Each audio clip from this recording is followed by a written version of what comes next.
જય જવાન જય કિસાન મિત્રો, આજે ઝટકા મશીનની ખરીદી કરી છે। હવે જનાવરનો ત્રાસ બહુ વધતો જાય છે। તલ કાયમ બાઠી જાય છે। વાયર બાંધ્યા, જારી બાંધી છતાં પણ ક્યાંક ને ક્યાંક અળસો થાય છે। એટલા માટે ઝટકા મશીનની ખરીદી કરવી પડી। તો એ ફિટિંગ કામ ને આ તેની ભાઈ બધું આપણે શીખવાડે છે। તો એનો એક આપણે વિડીયો બનાવ્યો છે, તો એ વિડીયો શેર કરું છું। તો મિત્રો શેર કરજો, સબસ્ક્રાઈબ કરજો। અને ખેડૂત માટે કે કોઈ બિન અનુભવી હોય તેને અનુભવ થાય એના માટે ઉપયોગ છે। જય જવાન જય કિસાન મિત્રો। ઝટકા માટે કામ ચાલુ।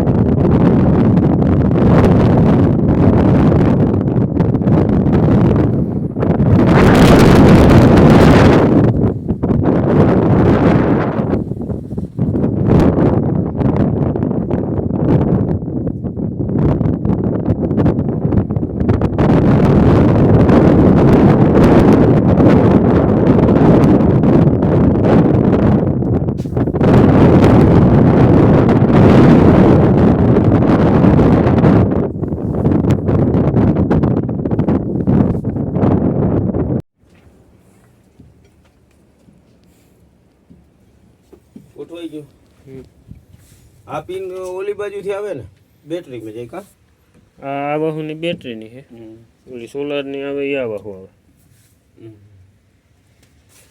આ તો આમ વહી ગયા છે ને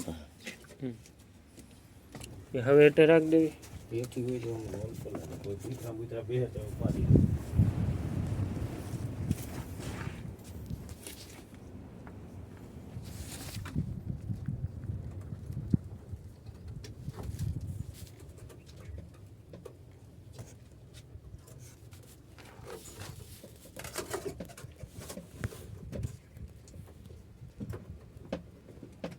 ભાઈ બહુ જાડો લીધો। આનો અડધો આવે ને એ જ આપણે જરૂર હતી। મેં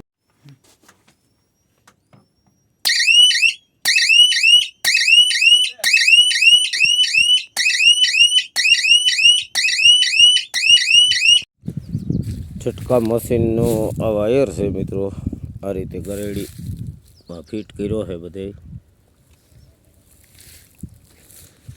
જનાવરનો બહુ ત્રાસ છે। આવી જારી મૂકી છે, વાયર બાંધ્યા તો એક ગમે ત્યાંથી જનાવર ખાપકે।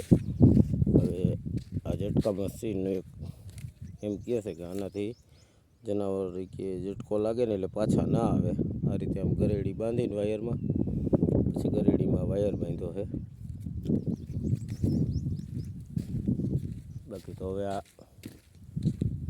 અહીંથી આમનો પછી એમાંથી સાદો કેબલ લઈને ઓલી ઓયડી મશીન રાખ્યું એ આમ સામે હેઠા સુધી સેટ બધે કર્યું પ્લાન।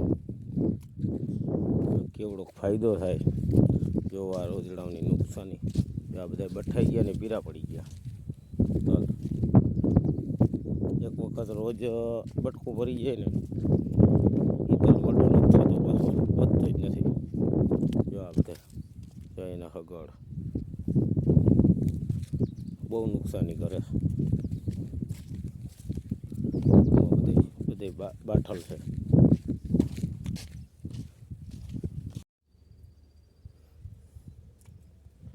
આ સોલાર પેનમાંથી કેબલ આવે, આ બેટરી, આ ઝટકો મશીન, પછી અહીંથી એક અર્થ દીધું આમ, અને આ કેબલ, આ જાડું કેબલ આમને નાખી દીધું મકાનમાં થઈ સીધું। જો અમે વાવલે હેઠા સુધી આ જાડું કેબલ નાખ્યું।